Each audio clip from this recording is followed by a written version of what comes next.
Welcome to the Coptimizer Podcast, a platform dedicated to uncuffing your true potential in public safety. We're here to provide you with valuable tips and insights that will help you optimize your life and career. I'm retired Chief Patrick Flanley, and I'm honored to be your guide and coach on this journey. Here, I'll share the latest insights and strategies to help you survive and thrive in the demanding world of public safety. Our noble duty is to protect and serve. We embody the role of peacemakers in our communities. However, this profession's immense physical and mental demands come with a price. If we fail to take a proactive approach for our well-being and lead ourselves first, then the stress from the job can and will lead to poor health outcomes. We have all seen it play out. Not only does this impact our professional and personal lives, but it also affects our ability to fulfill this sacred duty. Like many of you, my journey has been filled with tremendous challenges, with highs and lows. However, through creativity, experience, and a positive attitude, I successfully managed over 30 years in law enforcement, emerging healthy and happy. Now, I am driven to share what I've learned to show you that the path is not all doom and gloom. There is hope and a profound purpose in serving your community, and I'm here to show you that it does not have to come at the cost of your health and well-being. Join us as we explore cutting-edge research, interview top experts, and share inspiring stories of transformation. Whether on duty or off, it's time to optimize your potential and live your best life. Get ready to be inspired, informed, and empowered. This is the Coptimizer Podcast.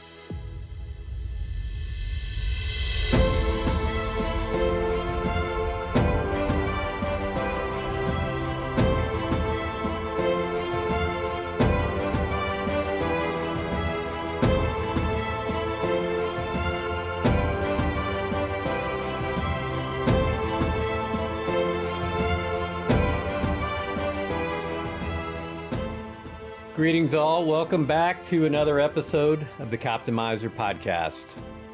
Today's guest is Inspector Lynae Chodat from the Delta Police Department in Canada, which is, for those of us that are not Canadians, is in the Vancouver area, Canada, and maybe Lynae can tell us a little bit more about that. But she's been around in policing for a while. She's got some awesome experience, and she's doing something that is very unique, and I think which makes her a perfect guest for the Coptimizer Podcast. She is now a nutritionist for her police department, which is awesome. But before we get into all of that, welcome. Thank you for spending some of your valuable time with us and being here on the Coptimizer Podcast. Thank you so much for having me. All right. Tell us, you got to give us a little bit of the scoop on your policing background. You got some time in sex crimes and homicide and, everybody's favorite internal investigations, or whatever your version of it up there.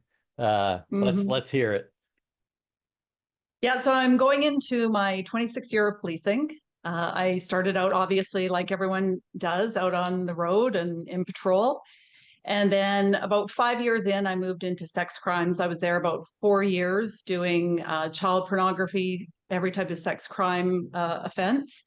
And then from there, I moved to the major crime section, which deals with homicide, every kind of major crime investigation. I was there for a significant amount of years, 2 terms, which is about 6-7 years here back at that time.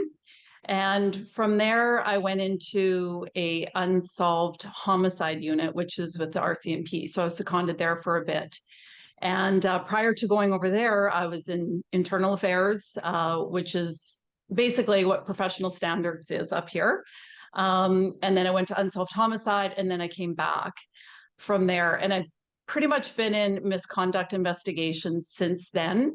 And currently I'm the discipline authority. So I basically write the decisions on most of our investigations with respect to misconduct, more the complex, police involved shootings, pretty significant files.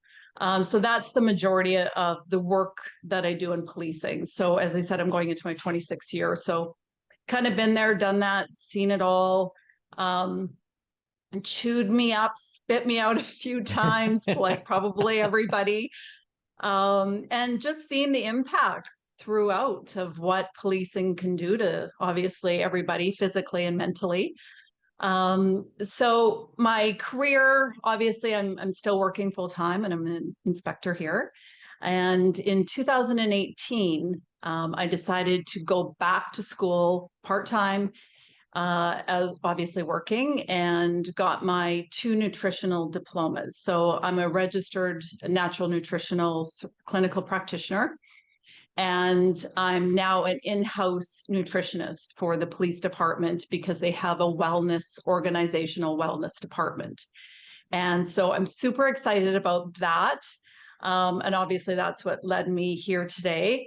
But going into 2018, what kind of triggered all that is I was always into health and nutrition. It's always been a huge component of my life.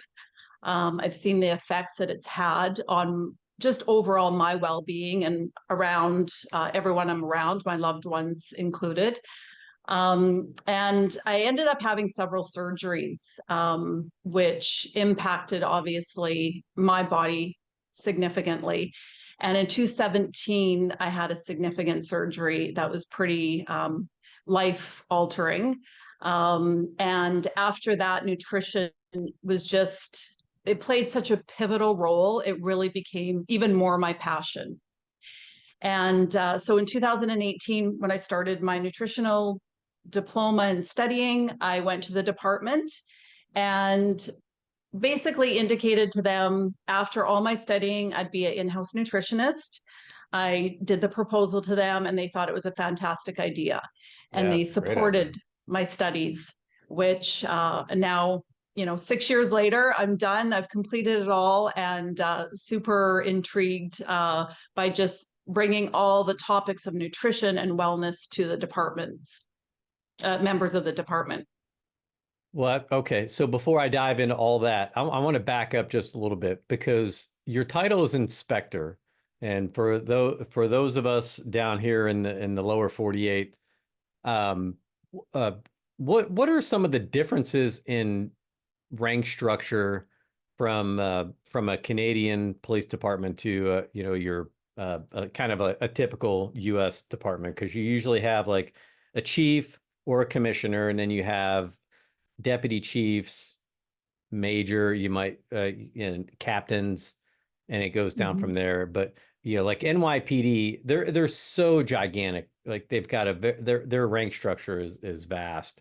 But I'm curious how that all plays out where you are in Canada, because even I think in Canada there are some differences.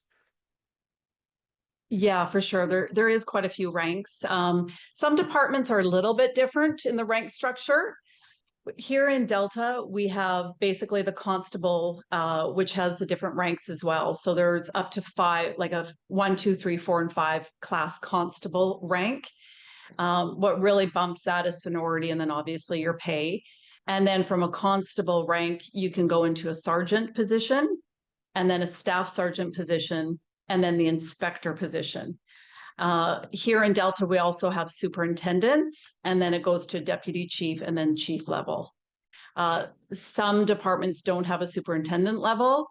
It goes to inspector to deputy. So it really depends on obviously the chief and our police boards and how they want to structure and do the organizational component of the department. So. Well, as fate would have it, maybe you can hear it, maybe you can't, but I have a trash truck right out in front of my house right now, and they're doing their compacting. Can you hear that? If not, No, I'm just going to keep rolling. Well, good. No, I can't. It's really loud in my ears, but I'm glad you can hear it. All right. Well, yeah, that's interesting. I always just kind of like to, if I don't ask those questions, it'll just kind of be percolating in the back of my mind, and then I'll be wondering. And then at some point, I'll forget to ask the question until we hang up later, and then I'll have to send you a note and say, "Explain this to me." So Yeah, I mean, in looking at your career, we could definitely, I think we can definitely observe the fact that you are in some very high stress roles in the police department. For those that are not in policing, working sex crimes, child sex crimes, those emotionally can really take a toll on you, especially Mhm. when you see frequent victimization. There's a lot of burnout that comes in those roles. So yeah, you definitely seem to find the well, there's also a lot of I think there's also a lot of satisfaction that comes in those roles when you can make good cases and make arrests and put bad guys in jail. That's always pretty rewarding as well. So Yeah, absolutely. Mhm. for the cold case task, so that's like a task force environment up there. So is it like multi-jurisdictional? Were you working on like cases from Vancouver and from your city, or just throughout the province? How does that work? Yeah, I did a 1 year secondment. It was supposed to be 3 years, but I ended up coming back early to be promoted. So it is a multi-jurisdictional. There was RCMP as well as municipal police officers within the unit. And we dealt with any homicide within BC with a historical, very dated, basically unsolved cases.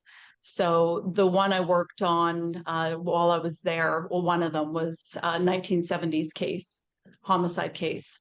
So it's just basically reviewing all of it, looking at the new investigative leads. Obviously, the science has changed a lot since back in those days. So a lot of it is just looking at different forensics and things like that, and just seeing what updated science can even do for the new investigation. So, Yeah, it's amazing to think where with AI, where things might be even in the next 10 years about yeah. what we might be able to learn. The familial DNA work, facial recognition, all of these things. It is pretty cool. And departments that did a really good job with evidence collection back in the Mhm. day when maybe evidence collection, the practices just weren't as refined as they are today. They're really going to reap the benefits from some of these modern techniques. And shoot, I mean, like the Golden Gate Killer, gosh, one of our own. How disappointing was that? Yeah, absolutely. Yeah, I don't know if you watched that Yeah. documentary. That was pretty amazing. And kudos to the stick to itiveness of the investigators for putting that one to bed. So I'm glad they got that one solved. But anyway, that's not necessarily why we got on this call today to chat. So let's transition into why we got here and your role in nutrition. So you you had some personal health implications that led you to take a hard look at your nutrition and decide. And so you decided that, look, I need to learn more, not just for me, but in doing so, I can do this in a way where I can share it with others, particularly in a population that really needs it. So I haven't looked at the data if you're in a compare and contrast with Canada and the U.S. But we know here in the U.S. in law enforcement we're approaching an obesity rate or overweight rate of it's around 75 to 80%. Mhm. Obesity rates around 40% and morbid obesity rates around 20%. And those numbers have actually gotten worse since 2014, 2015 timeframe. Even Mhm. though the investments that we're making in awareness and education and departments bringing programs in, it despite our advanced knowledge and higher levels of, I think, investment in these areas, outcomes are getting worse. Why do you think now, are the numbers in Canada, are they similar, or Maybe you're not as chubby as us Americans, but what do you think? What do you think's driving this? And maybe just some initial thoughts before we dig in thoroughly. Yeah, it's interesting. Definitely we're the same. We're on the rise, absolutely. Even in children, adolescents, across the board, the numbers are rising. And it's interesting because when you look at it and you think of all the specialty sections in medicine now and everything that we have available to us, you think that we would be getting overall healthier as population, and we're actually not. So when you start to pull back and really unlayer as to why that's happening, it's because we're spending a lot of the money in the reactive responses to disease. And there needs to be more put into the preventative measures. And that's going really back to the basics, which unfortunately, the way that we're living kind of goes against everything with that. We're more sedentary. We're eating more processed foods. We're not as active. We have the high stress jobs. It's go, go, go. There's really no time, no downtime. When you look back, years and years and years ago, our life just is not compatible with wellness.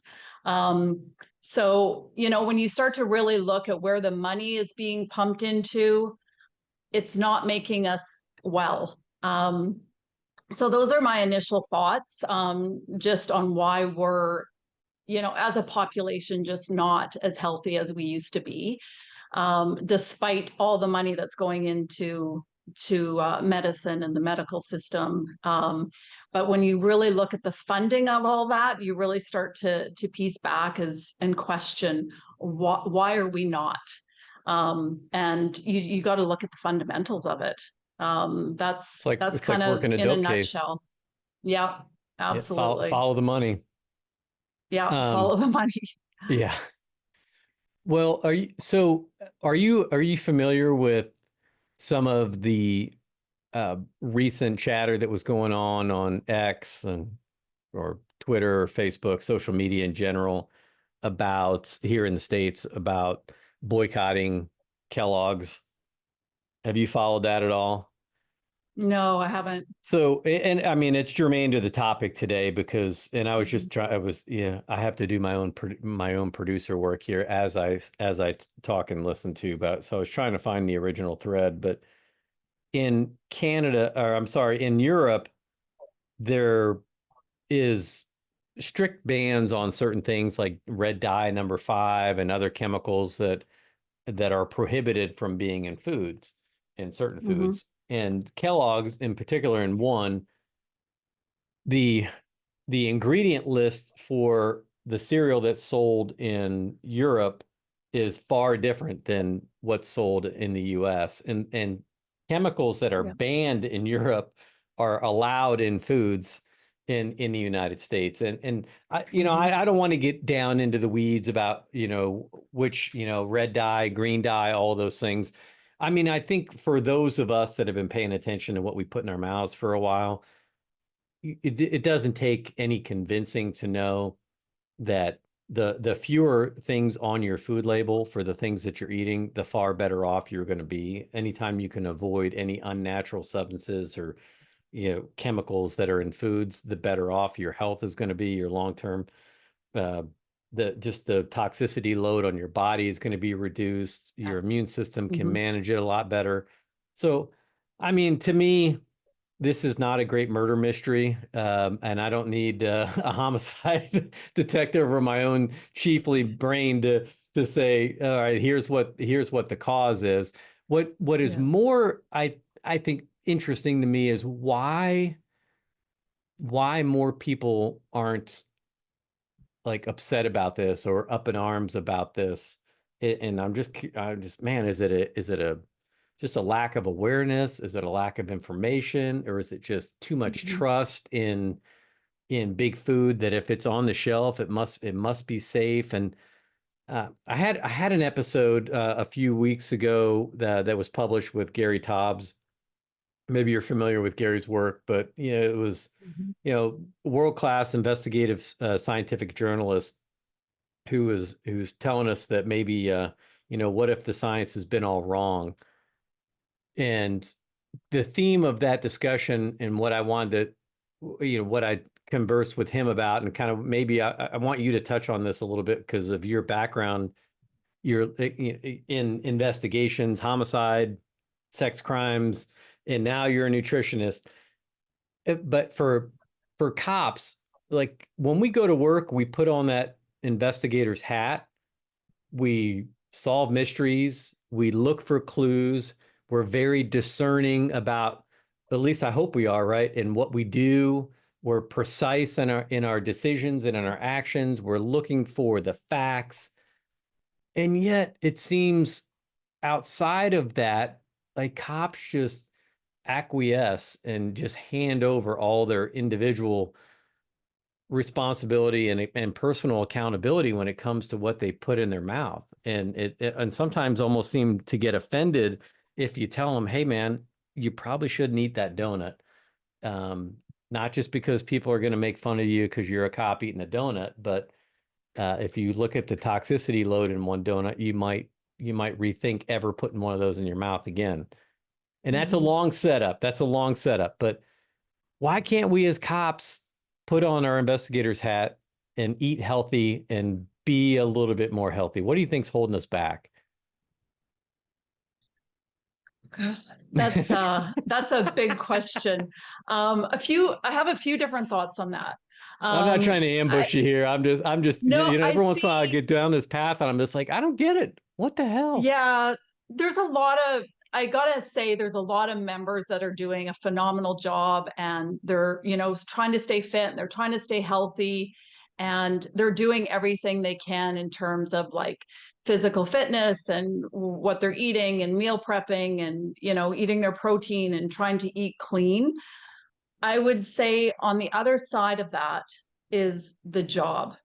And I think that is the biggest probably factor in this is just the stress that the job does to, basically everybody. Obviously, if your sleep pattern is out, the chronic stress, your cortisol levels, your gut health, your sleep is interrupted. I think all of that starts to play into our overall health. And sometimes, those factors can determine, unfortunately, then how we're eating. If we're stressed, most people will go to caffeine or sugar or processed foods. So, I mean, it's all intertwined, I would say. Um, and, most people, if they're exhausted, they're probably going to go eat something high fat, high sugary for the pickup or they're sleep deprived and it's kind of a ticking time bomb in the sense of just you put it all together and what is it going to spit out, and it's not an epitome of health, that's for sure. So we have to be doing everything to counteract all the things that are almost working against us in this job. And then obviously that is the nutritional component and the nutritional piece, along with, other wellness things that we can do with respect to that. Right. So I think we all come into this job with the right intentions of staying well. There's a certain fitness level that we need. We're all, in the same place when we start with our fitness and our, curb to be healthy throughout. But I think as the years go, it just can play a toll on our bodies. And, then you add on the stress of stress family, work stress, sleep deprivation. And sometimes, we don't have the healthiest habits that can form from that. All right, I'm going to tell a quick story. I don't know that I've ever told this story on the podcast before. So when I started at the police department, I was 27, I believe. So I had been in the military, gotten out, went to college, graduated from college, and then was looking for a job in law enforcement. This was in the early and mid 90s, where it was very difficult at that time to find any policing job, whether it's your local municipal PD, state police, federal jobs, they were very, very difficult. I mean, you would have hundreds of Mhm. applications for every opening. Crazy. So I start our police department when I'm 27 years old. I go into the field training officer program. I was very fortunate that, in my early 20s, I had, there was a time where I was Fat Pat. That's what I called myself. I was Fat Pat. I used to drink a shit ton of Mountain Dew. Like I loved Mountain Dew. I could drink a 12 pack of Mountain Dew or Mellow Yellow a day. I had some pretty unhealthy habits. I drank a lot of beer, like a Mhm. lot of kids that age. And when you're young, you can absorb a lot of that. But then when you stop moving, you're Mhm. not training. Like even on me, like I have an ectomorphic body frame. So I'm like thin bones, muscle structure, but I still, ballooned out. And I eventually figured out that, okay, I've got to cut the soda out. And when I cut soda out of my diet, I lost like 15 pounds in a month Mhm. just from cutting sugary soft drinks out. Wow. Yep. Um, so that kind of was like, wow, if I do this and now let me exercise a little bit. And if I was up in Alaska when I started this process, and fortunately I had a guy that was in my dorm that was a bodybuilder, even though bodybuilding wasn't necessarily the right programming for me, it was at least a source and a reference for me where I just went to him and said, "Hey, man, what are you doing?" Because I have no idea what I'm doing. And he Mhm. gave me some reading material, gave me some basic workouts, told me just do this and take these amino acid supplements, whatever. And within a course of a year, yeah, I was a different person. Like I was 25 pounds lighter. I was probably the most fit and athletic I've been since I was like 14. Yeah. And I felt great. So when I came into policing at 27, I go to the academy. I do well at the academy, enjoy it. I'm out of the academy and now I'm in the FTO program, and I'm on a midnight shift, and I'm riding with an officer who wasn't my typical FTO. My FTO was off for some reason, and so I rode with somebody else. And he had this stop of his that his nightly haunt, like every night shift cop does, this one corner gas station where he would roll in there. There's an old Vietnam vet that worked in there, and they'd sit there and smoke cigarettes and drink coffee and tell war stories until we had a call or something like that. And of course, I'm a young cop chomping at the bit. The last thing I want to do is sit around in a gas station for an hour or two. Like I'm like, let's get the hell out of here. And there was there was at one point in the conversation with the officer where I got a little frustrated because I was ready to go. And he was a probably a 10-year veteran, was a little bit heavier, was not a motivated, hard charging officer. And I made a comment like, it was in regards to, working out and being healthy, stuff like that, because it's like, I'm sitting there drinking water, I'm not smoking, um, or any of that. And they're like, this officer made a comment to me, as we had this exchange, and it never left me. Obviously, I'm still telling this story almost 30 years later. He said, "You know what, Mhm. Flanley, you just wait." He's like, you don't even know what's coming yet. You're so, you have no idea. He's like, 10 years from now, you're just going to be as fat, miserable, and unhappy as the rest of us.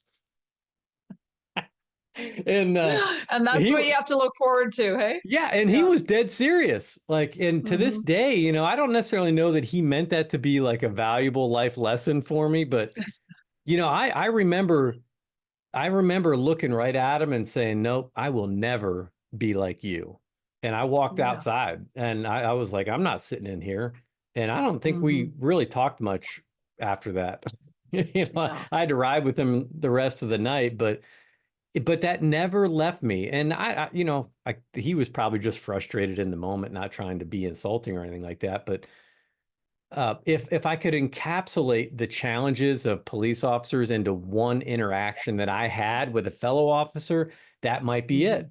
Here we Yeah. are late night in the gas station, smoking cigarettes, drinking caffeine, eating donuts, doing, like it was like the trifecta of things that you shouldn't do when you're tired and stressed.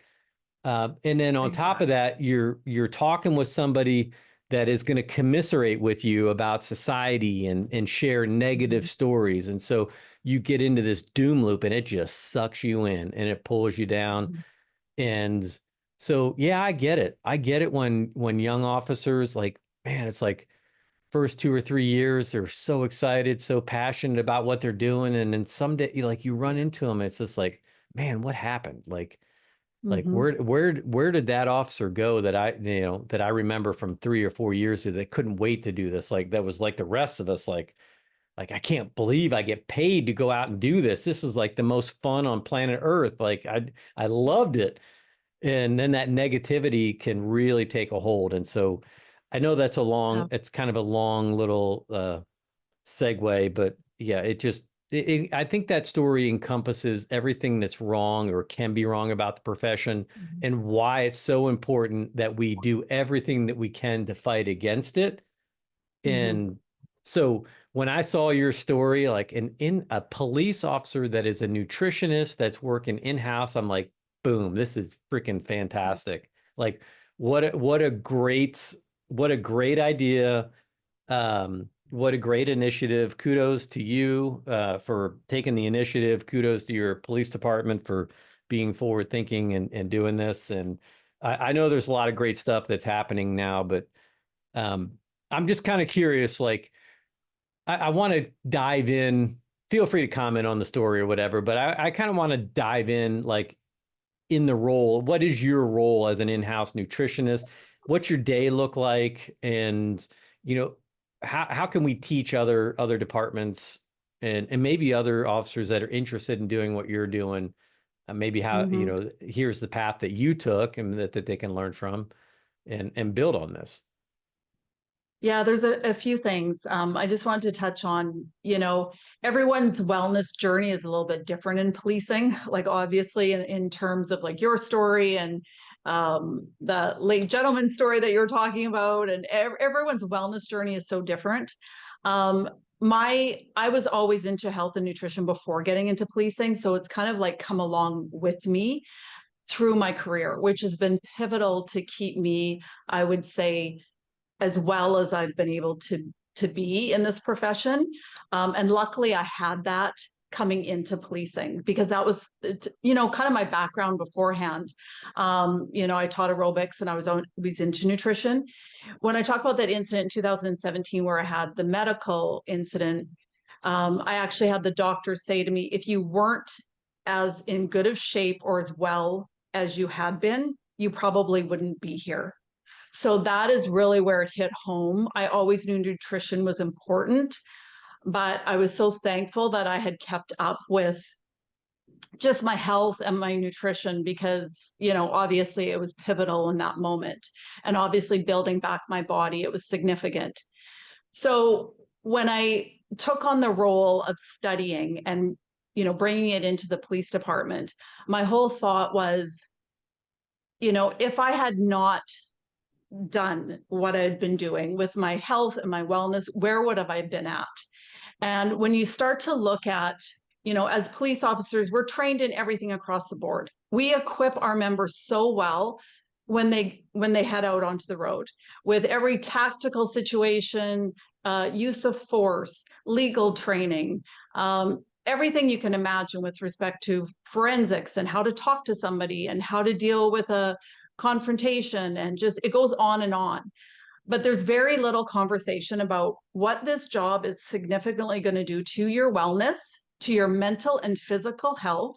And here are the key components that you need to take as soon as you step into this career.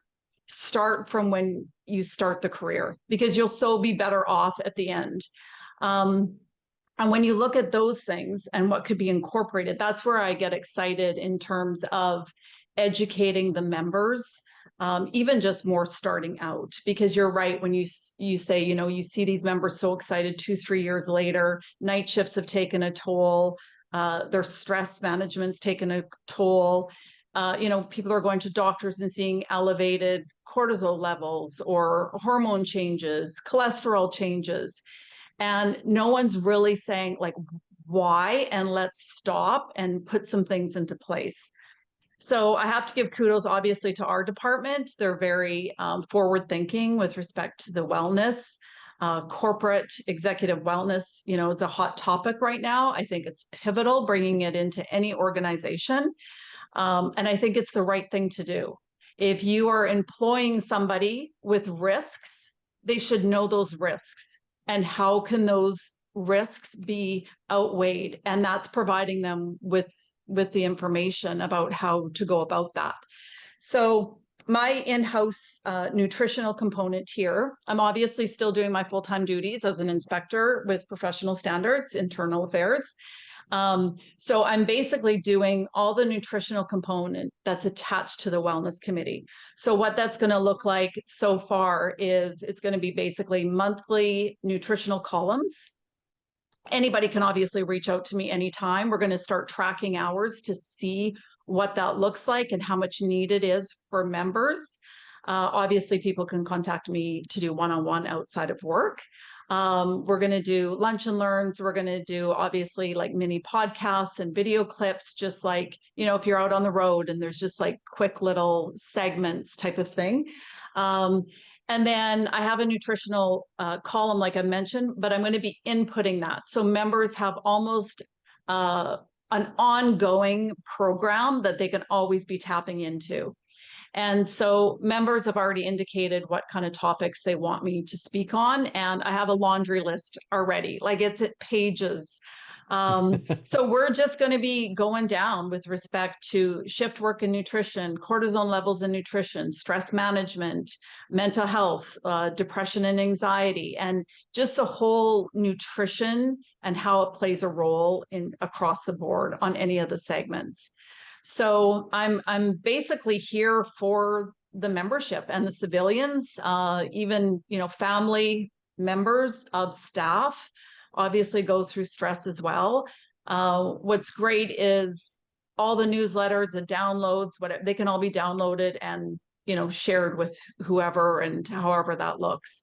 I had a civilian mention me today. This is fantastic. I'm downloading it. And my family's going to be excited. My daughters will be super excited to read about, tips of protein and things like that. So it's just really bringing a lot of awareness and education, and hopefully, start members off on the right track so they have something else in their tool belt besides use of force tools, and something else to go along to make them well, right? Because we want them to be in the best mind, physically and mentally when they leave the job. And that is so important. Begin with the end in mind. Think like I'm retired now. I've been retired for 2.5 years, and I did a little segment. Took one of my sons, my oldest son, he's 25, and just this at the end of the summer, we grabbed backpacks. We went up to Isle Royal, which is in Lake Superior, and went, throwing a 50-pound backpack, and we went backpacking across the island. We did probably 30 some miles. And and I look around sometimes at some of people that I worked with and others that, I was just like you, like I paid attention to my health and wellness my entire career. I did my first lecture for our police department in the late 90s. And but some people hear the message, some don't. Everybody comes to it at their own time and for their own reasons. But I just always wanted to at least be the example, because I knew that someday this profession is going to end and I'm going to go, and I want to go do other things with my life. Like now, like I'm passionate about sharing this message. That's one of the reasons why I love doing this podcast, but it wasn't nearly as rewarding as being out in the middle of nowhere with no cell service in the backcountry, and making my son work hard to keep up with me. That's pretty cool. That's the payoff. That's, this job can take so much from you, like mentally, emotionally, spiritually, physically, but it's not it's not a like inevitable outcome. It's a choice. Like you can choose how you want to proceed. And so beginning with the end in mind, just like we do with our training, just like we do with our career progressions and our plans and our vision for what our future is going to look like, from our finances by dropping money into our savings accounts and our Roth IRAs, our 457 plans, all of those things, we have to be putting deposits into the health bank. Like because if you're not, all of these things that we're doing, there is an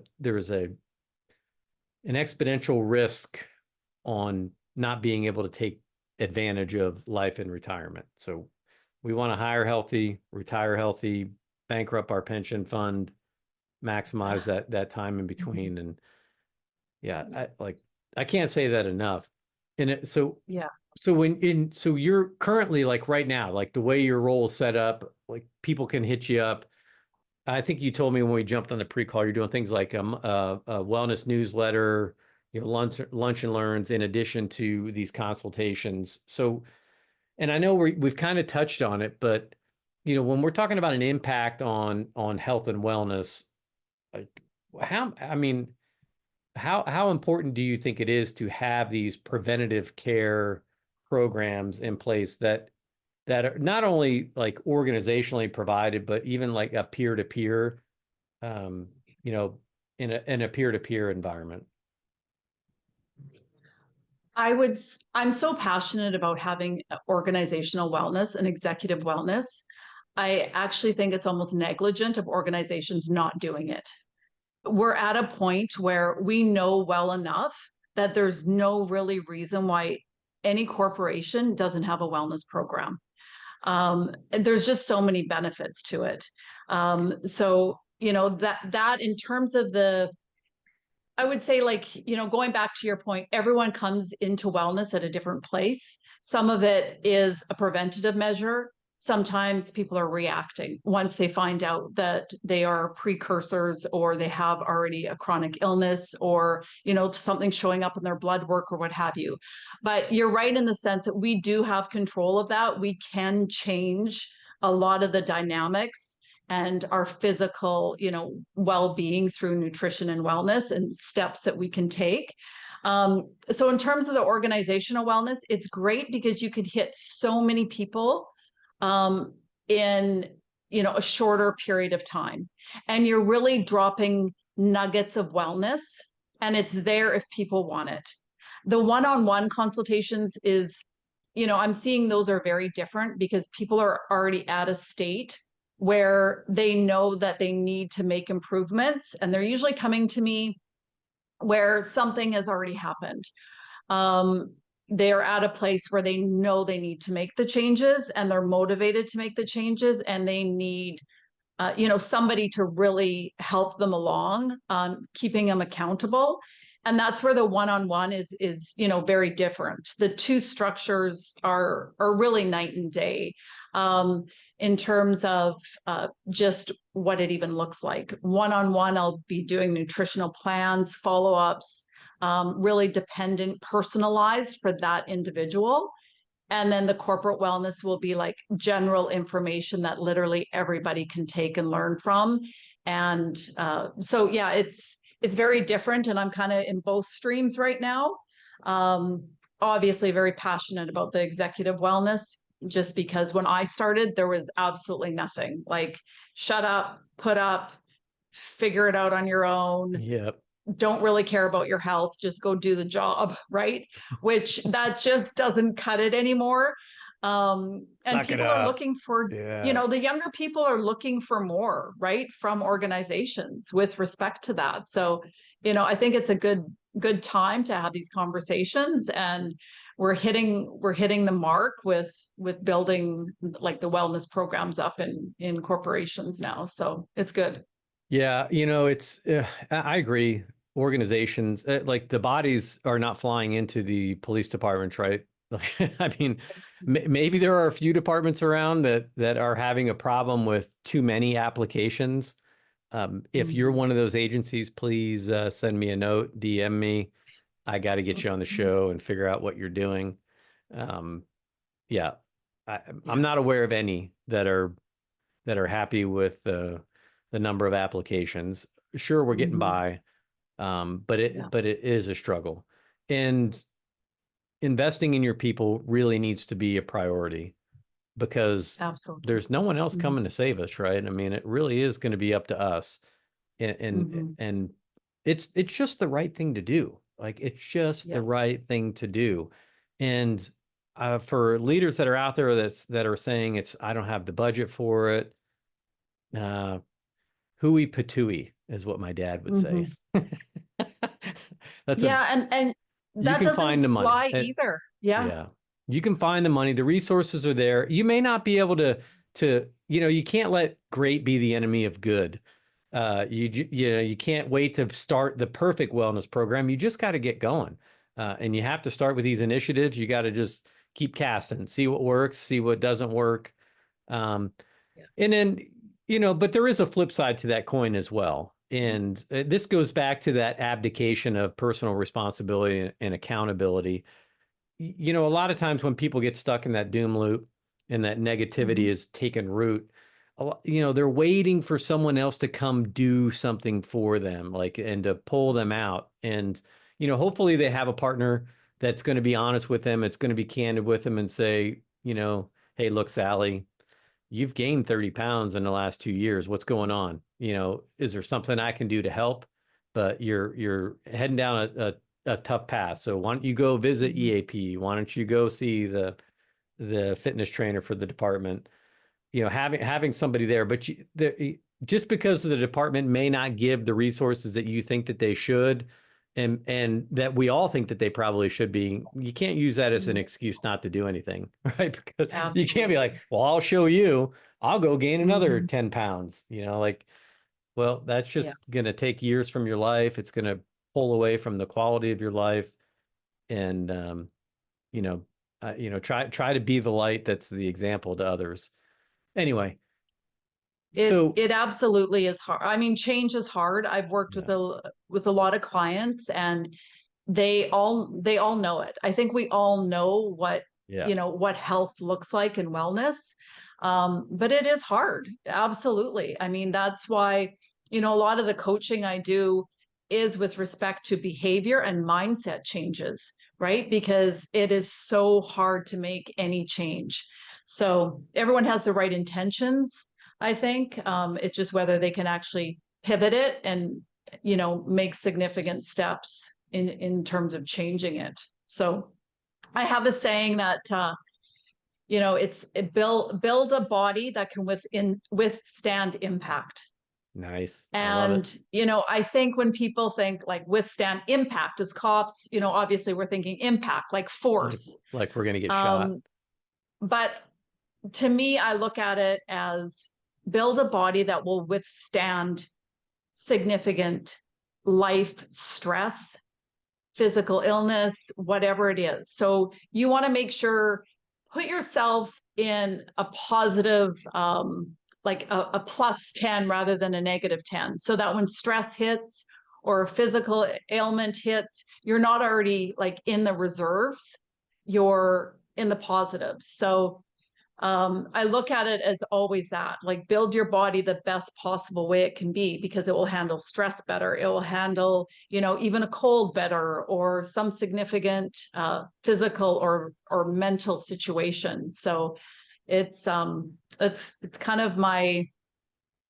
really feeling about why you need to maintain your health and wellness, because I see a it's just a t-shirt matter of there. time.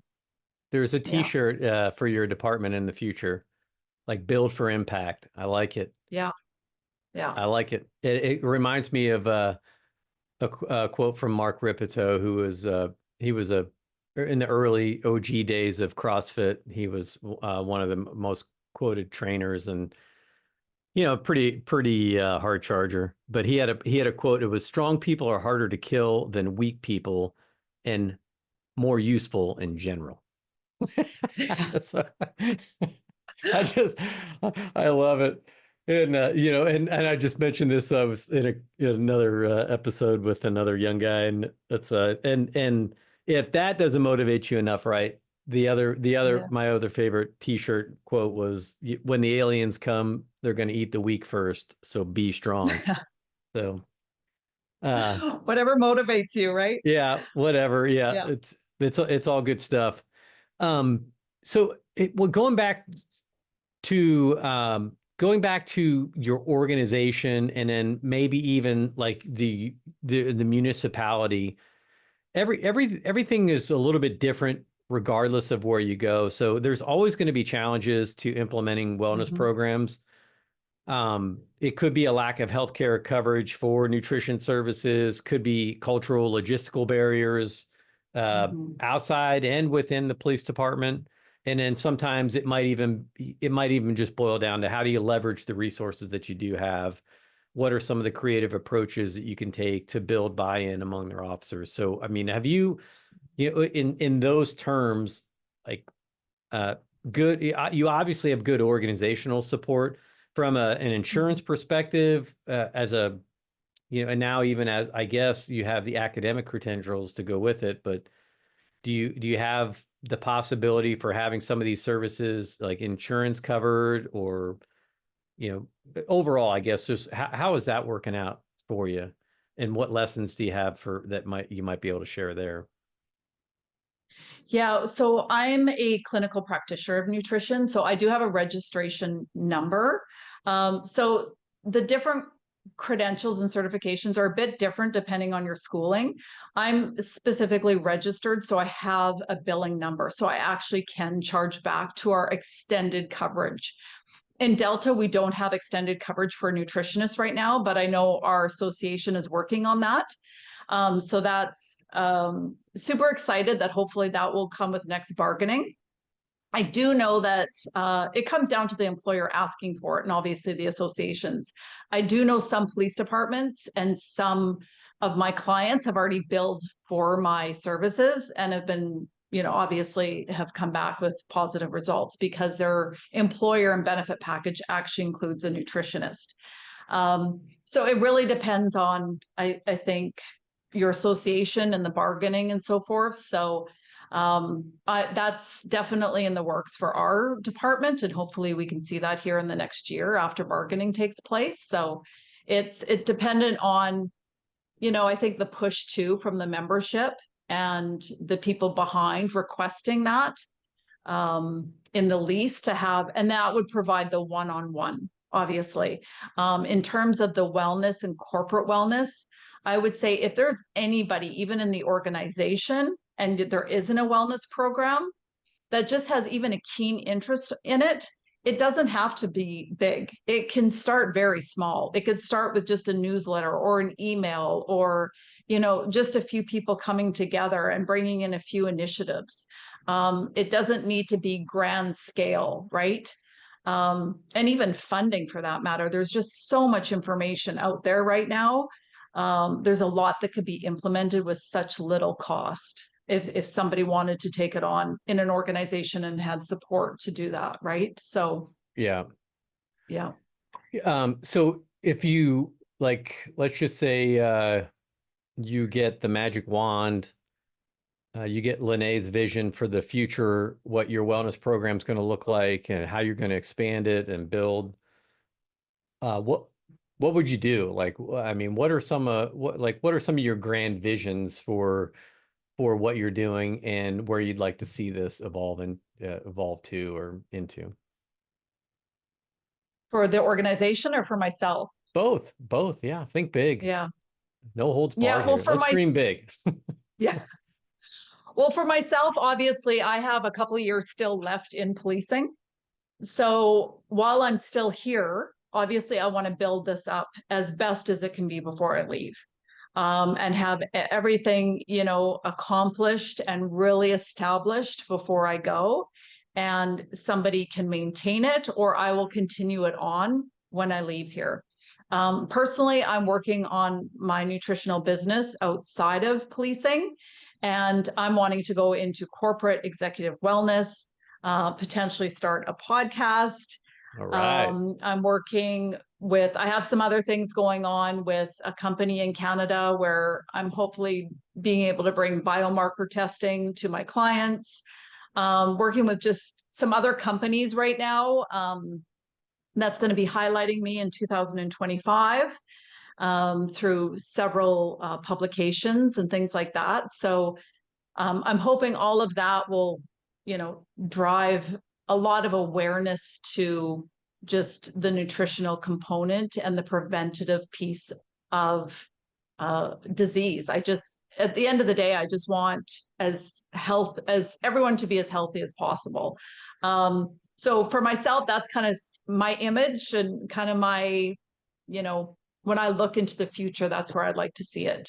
And lunch and learns, corporations, bigger stage type, and hitting as many people as I can. I think that's another famous Canadian that says that, right? He calls it future casting.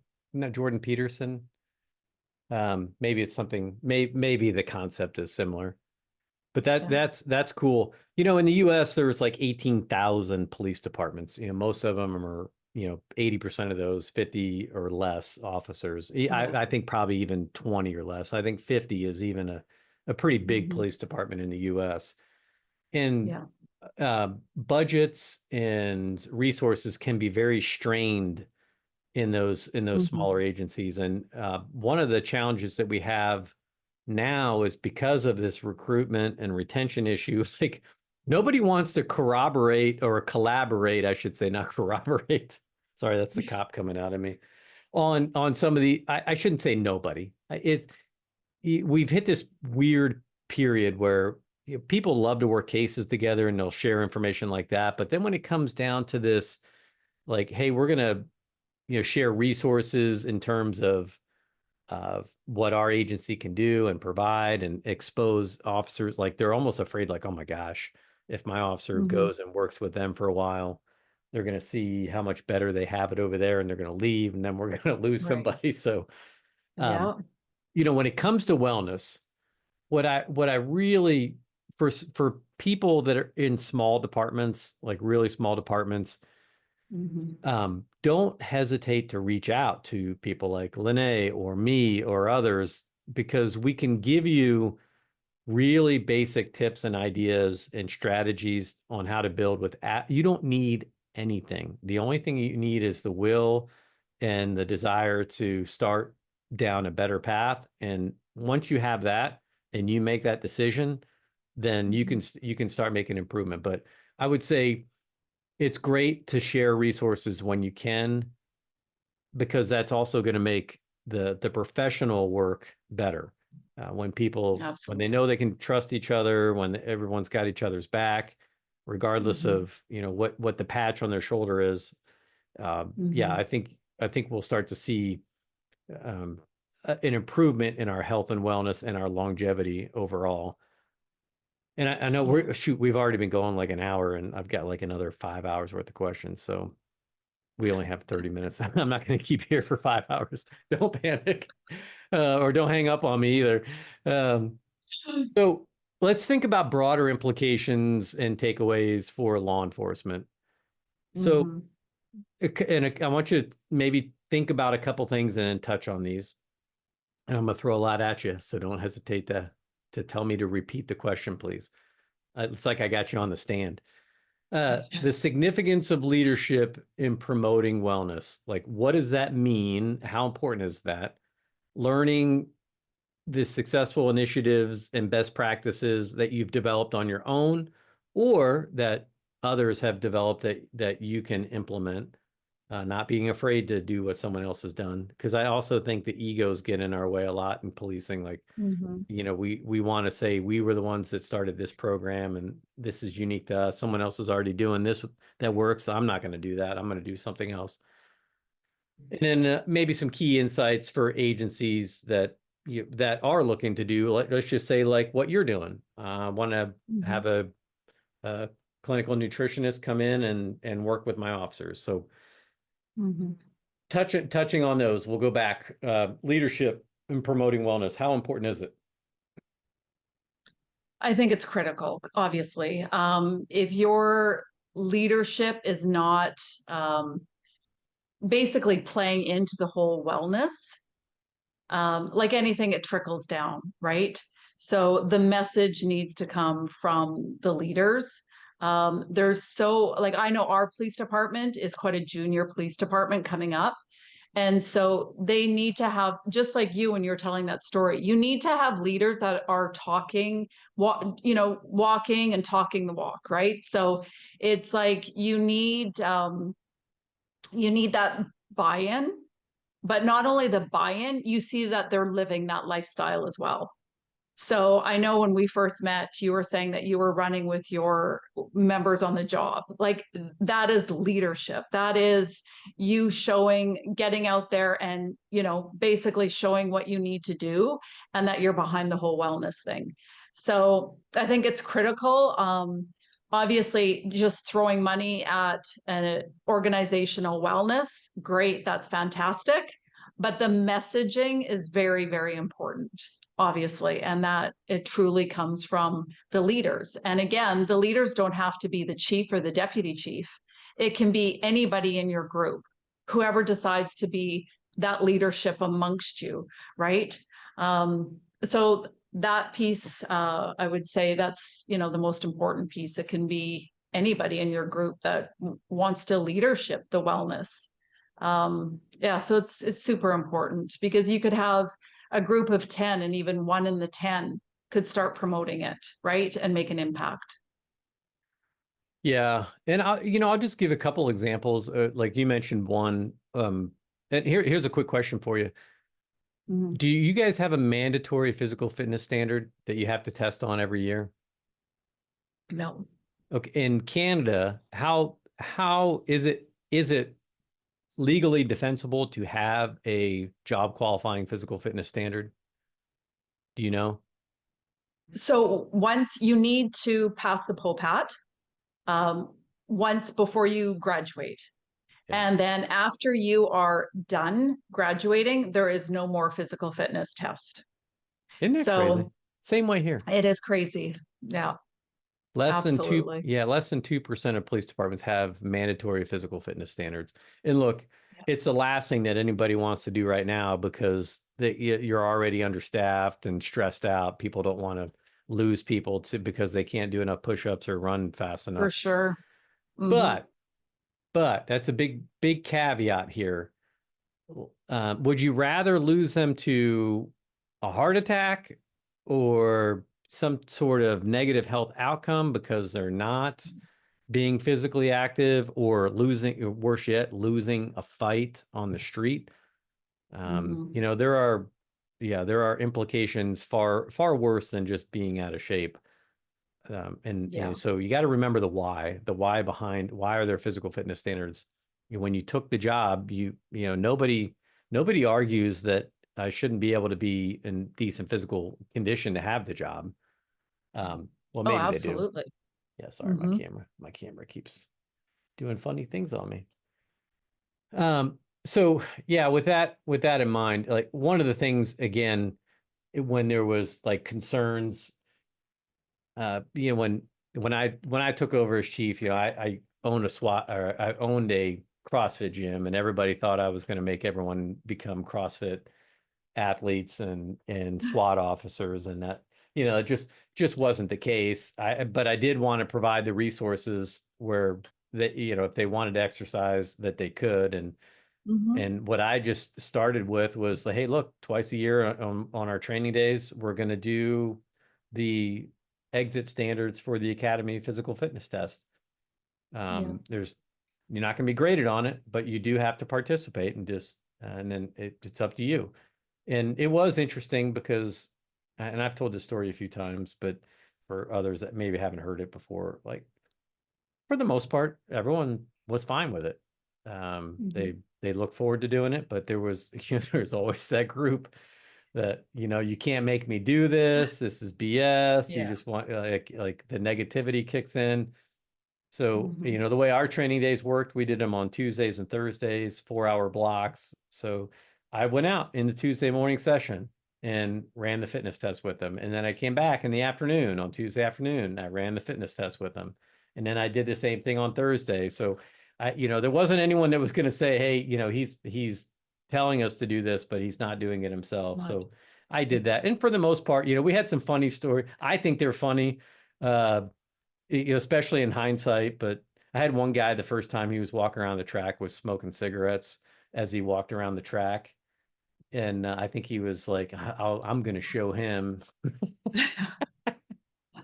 And I just waited for him at the end. And it was like, hey, good job, brother. You know, appreciate you being out here. You know, thanks for giving it your best. You know, if that's your best, then all right. That I guess that's what we get. He was out there. Yeah. But you know, the next time he wasn't smoking and he didn't do that. And he actually got, you know, because I think some of his coworkers gave him, you know, he got a little peer pressure there. Like, you know, come on, man. Like, there's negativity and then there's just ridiculous. And I think that was a lot of them were like, that's pretty ridiculous. Yeah, another guy was eating candy bars as he did it.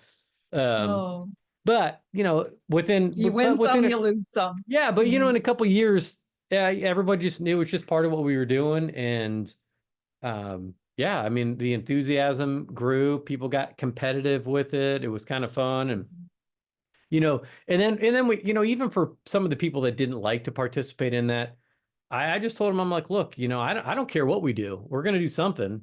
If you have a different test, if you think something that's more job applicable and you guys want to do it, then let's do that. So they formed a committee, fitness testing committee. We had people from all the shifts in patrol. We had detectives. We had some admin folks, and they designed some of their own tests. Now, I will say that didn't turn out too well for me because in one of those tests, they had seen what other agencies were doing, and they had a wall climb, a 4 foot over a wall. And when they ran the first testing group, I think it was the first testing group, we had 3 people get injured climbing over a 4 foot wall. And then one was a little bit unrelated.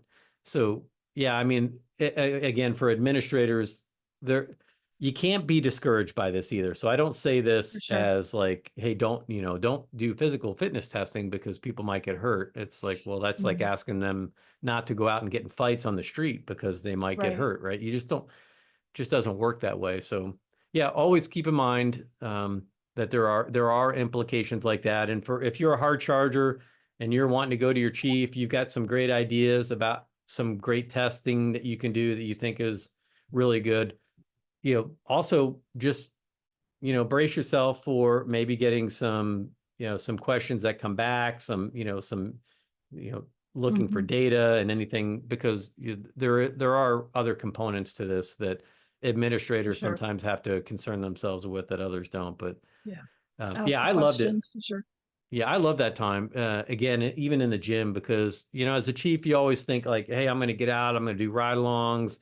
I'm going to be out and about. I'm getting these roll calls, and then you just get busy. And and the next thing you know, it's like you're not seeing the officers nearly as much as you'd like to. But one of my favorite places to be was when I got off work was being in the gym, because that was where all our patrol officers and everybody had to walk through the gym on their way into the building.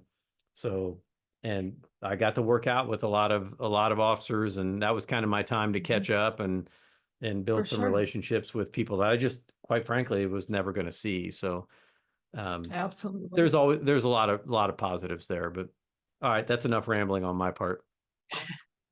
All right, so in terms of these broader takeaways, you know, maybe since we've been going for a while, think about like we can kind of start closing this up. But you know, maybe your final thoughts on like the importance of holistic nutrition for police officers, the encouragement to prioritize self-care and preventative health measures, because sometimes people feel guilty for doing this. Like, oh my gosh, like you're a detective and maybe you're not handling the call volume that keeps you busy in the moment.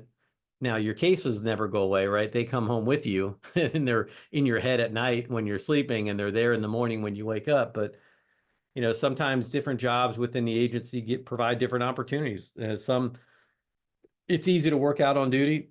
Some it's not. So, and sometimes people feel guilty for taking advantage of opportunities like this. So I touched on a few things there, but, starting with holistic nutrition, what are, if you were to give your one pitch to a police officer who is struggling on why nutrition was so important, what would it be? Well, I would say, first off, obviously, recognizing as a police officer, you are at higher risk. You are at higher risk for heart disease, diabetes, chronic illness, across the board, depression, anxiety, PTSD, whatever that is. So first, the recognition that you could be susceptible to these things.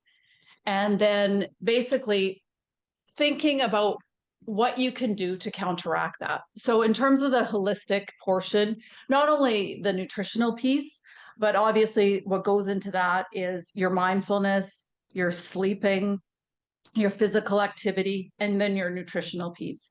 The nutritional piece, obviously, when I'm talking to anybody, I say, be very mindful. First off, just be very mindful of what you're putting into your body. Ask yourself, like you said, the investigative questions. When I'm putting something into my body, what effects is it going to have on my system? Is it actually helping my system or making things worse? And just being mindful of even the nutritional piece of how it can help you throughout your shift, throughout your day, and then prolonging, obviously, your career and hopefully preventing those illnesses. And so the nutritional piece, obviously, the basics are stick to your whole foods, your clean proteins, your good fats, your hydration, and then obviously that is all broken down into your macros and your micros, and, be aware of your ingredients list, be aware of how many calories you're taking in, what type of calories you're taking in. So just that's a whole mindful piece. So ask yourself, and, I always say to everyone too, I'm not asking everyone to eat super clean all the time, but be mindful of maybe doing it 80-90% of the time. And then there's that 10% of time that you don't. Just be alive to it. And I would say you're doing yourself a disservice, really, to yourself and everyone around you. If you're not, again, that comes back to the leadership to even around you. If somebody's having a super stressful day and they want to take 30 minutes to go work out, that should be supported. I would say if somebody's been working, and I've worked homicides 20 hours in, and you've had no sleep and you haven't eaten and everything else, they're probably not too beneficial at that point to do anything, right? Yeah. So recognizing it just from a whole emotional, physical, and environmental well-being. And that's what we really look at when it comes to like holistic nutrition and wellness. And there's, sometimes I hear people getting concerned about genetics, like it's just my genes, it's just my genes. And I like to point out, like, there's a big difference between genetics and epigenetics. And epigenetics are the lifestyle things, like what you're talking about, nutrition, that turn on and turn off genes. Sadly, we're now in the 70 to 75% range of officers that are insulin resistant and don't know it. That means that they have blood glucose levels of 100 deciliters per liter or above. And they're not going to get diagnosed to type 2 until they hit 120. Right. That isn't genetics in and of itself. There are genetic components at play that will make some people more prone to having higher resting blood glucose, but there's also lifestyle factors that play a significant role in that. And part of that is stress, movement, outside of, outside of what we put in our mouths. So I think that's really important. And so again, I come back to this. So CrossFit, I think the beauty in CrossFit for me was that it really simplified a lot of complex issues or complex topics, and synthesized it down into 1 hour bits. One of the reasons why I had, I put a CrossFit gym in our police department, a nonprofit affiliate. I brought in CrossFit HQ. I had 20 officers and detectives go through training to be level 1 certified trainers. And I did that not because I wanted people to be CrossFitters, although I do think that they would benefit from the methodology. I did it because now every shift has a resource for someone that has at least the basics in movement, can understand what good mechanics look like, understands the dangers of bad mechanics and bad movement patterns, the basics of what nutrition should look like. And I'm going to read something here, and then we'll wrap this up for today. But it's pretty famous in the CrossFit world, but it's called Fitness in 100 Words. And this is about one of the best, how would I say that? Synthesization? Best ways to synthesize multiple complex subjects into one. And it goes like this: eat meat and vegetables, nuts and seeds, some fruit, little starch, and no sugar. Keep intake to levels that will support exercise, but not body fat. Practice and train major lifts, deadlift, clean, squat, presses, clean and jerk, and snatch. Similarly, master the basics of gymnastics, pull-ups, dips, rope climb, push-ups, sit-ups, presses to handstand, pirouettes, flips, splits, and holds. Bike, run, swim, row, etc. Hard and fast, 5 or 6 days per week. Mix these elements in as many combinations and patterns as creativity will allow. Routine is the enemy. Keep workouts short and intense. Regularly learn and play new sports. And I love it. The beauty in that is that is policing right there in a nutshell. And if you did those things, whether it's through CrossFit, F45, aerobics, you name it, the functional movement patterns, things that get the whole body moving, I think you're well on your way. And then everyone needs to have a Lynae close by so they can ask, hey, this is what I'm doing. What's my proper fueling intake look like? Yeah. And if you heard things like macros and micros and good fats, and you're thinking like, oh my God, I don't know what any of that means, that's okay. It's okay, because you got a resource that can kind of explain this to you. It's really not that complicated. It's like reading your first case study in criminal law. Like, if you read all the lawyer jargon and you're not used to it, you're like, oh my God, I'm never going to learn all this, or it's going to take forever. You can initially be intimidated by it, but once you read one, guess what? Sure. The next one gets easier. And you do the next one gets easier. And knowledge builds knowledge. Knowledge starts building on more. So Absolutely. it's there. All right. I'm going to shut up. I think you've been an amazing guest. I really appreciate you putting up with me, jumping in here with some of my long diatribes. And I just, can't help it. I'm very passionate about this. You are clearly passionate about this, and you have put your mind where your mouth is, and you have the certificates hanging on the wall to show for it. So kudos to you. Thank you so much. Another wellness thing, right? Regularly train and learn and do new things, right? Yeah. And build for impact. Build for impact. I love it. I want to, when you make the t-shirt, I expect I'll send you one. Yeah. That's pretty cool. All right. Anything I missed? Any closing thoughts besides build for impact? No, just be well. Yeah. And just wherever you start, it's a starting point. Be well, live long, and prosper. We got all kinds of cliches flying today. This is pretty cool. I like it. All right. Thank you so much for having me on. Yeah. Thank you, Lynae. I really appreciate it. If anyone wants to get in touch with you, what's the best way to reach out to you? Maybe Yeah, they can LinkedIn or reach me obviously at the department. I'm obviously here. You can find me obviously on Instagram. And I can provide you my email and you can put it in your show notes. well, go ahead. Along What with is my your phone Instagram number handle? even. What's your Instagram handle? So it's Healthy Living with Lynae. And Healthy I'm also Living on with Lynae. LinkedIn as well. So yeah. And that's Lynae, Yes. Lynae. And Lynae, Chodat, Chodat Yes. at LinkedIn, Yep. not Chadot, because that would be incorrect. And I'm Awesome. always here too at the department. So you can find me here. Lots of places, lots of ways to find me. All right. Well, we're going to work on your work-life balance then. We're going to get you out of the office a little bit more. Just kidding. Appreciate it. Thank you so much. Yeah, thanks for being here. Thanks everyone for listening, and thank you, Lynae, for spending your valuable time with us. And until our next episode, build for impact, and we'll be 1042.